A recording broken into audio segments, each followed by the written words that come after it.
So with me is Joe Decuir from the US. He just gave a keynote, and apparently he's a radio amateur. So is that the source for your working on Bluetooth, Zigbee, and things like that?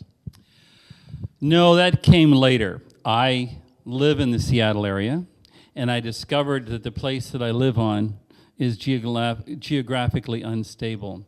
We drilled 65 feet under my house, about 20 meters, and discovered no bedrock at all. And that's kind of scary because there's earthquake faults and big earthquakes, things that happen all throughout history where I live. Anyway, I'll pass on that. But it helps to understand radios really well. Yeah, so how did you come to radio, to Zigbee and things like that? Well, let's see. A short version of my technical history is I started in medical electronics, and then I went to video games, and then personal computers, and then I went off into communications, because I remember giving an executive at Atari a lecture at the end of 1979 saying, I have seen the future. It looks like the internet.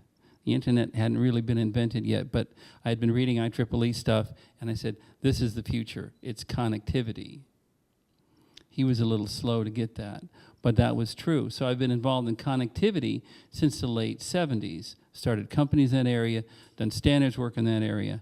I did wired first, like all those dial-up modems that you've been reading about and had for years and years.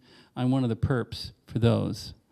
But then I got involved in wireless in the late 90s as wireless became more tractable. And I worked on Wi-Fi 802.11, 802.15.3 and .4 and .1, which is Bluetooth. Yeah, and a bunch of other related technologies like ultra-wideband, which is 802.15.4.3a. Never mind. Anyway, it's useful. And people don't like wrapping wires around the axles. Yeah, and here we are today. A question that popped up every now and then in my mind, with all these wearable devices and wireless electronics around us, are people looking into possible interference with our body with these electronic communication aspects? All the time. As a matter of fact, if you look around the spectrum, the piece of spectrum that is most available, unregulated around the world, is 2.4 to 2.5 gigahertz. There's a reason for that. Bodies absorb it. This is what they use in microwave ovens. That's why the satellite people don't want it. That's why the radio people for long range don't want it. It's left to be unlicensed, and it's become very crowded because nobody else wants to pay money to have that spectrum. And given that, at least 3 major categories of devices have occupied that space: Bluetooth, Wi-Fi, and Zigbee. And again, they're legal all around the world, and in most of the pieces of spectrum, they're not global. Good example, in the United States, 900 megahertz is legal, but it's not legal in Europe or Japan. It's 800 megahertz. So you can't build something for a continent and have it port to the other continent unless it's in one of those basic ones. So yes, and because humans absorb this stuff, you have to be careful about where things are. Good example. So you all know about Bluetooth headsets by now, right? So we did the original versions of Bluetooth headsets, and we didn't have adaptive power control. We had to deal with the fact that someone might have the headset in their ear, and they might put the phone in front of them to figure out who to dial or decide whether to answer. And then they'll stick it in their pocket.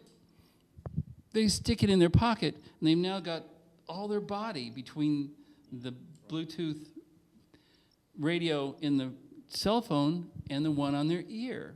They've now just put 12, 14, 20 dB of loss, and it happens in instants. And so we had to redesign Bluetooth so that it can adapt to sudden losses in signal power, because we're going to put our big conducting bodies in the way. Thank you, Joe. Coming to the ICC Berlin, you're not here for the first time, and you're not here at ICCE. You are around this family of conferences for quite a while. Do you have a sort of a wish or so where ICC Billund should move in the future? I haven't thought deeply about it, although I have been supported by the CES Society. And therefore, I think my first thought is, how can I support the CE Society? And the ways that I have been thinking about it have to do with continuing to have at least one of these conferences per time zone per year. We have the one in Vegas, we have one in Europe, and we should have one in East Asia. That's a good start. Supporting the magazine that we have, which is a magazine and not a journal. That means you can write about stuff that's new and of use to developers as opposed to academics. Because as an IEEE member for 44 years, I am not an academic. I want to support practitioners. I want practitioners to be able to teach other practitioners and network with each other and keep each other up to snuff. So I loved the question that he asked me at the end of the keynote today.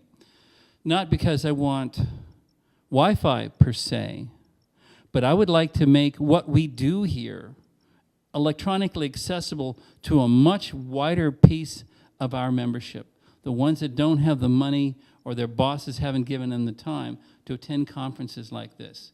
I would like to see, for example, IEEE TV. Did we record every keynote and be available for every CES member to download and listen to when they want? That would be terrific. I understand you will work on that in the future. Thank you very much, Joe, to be with us, and all the best to you. And it's always a pleasure to have you here. Thank you very much. You're welcome.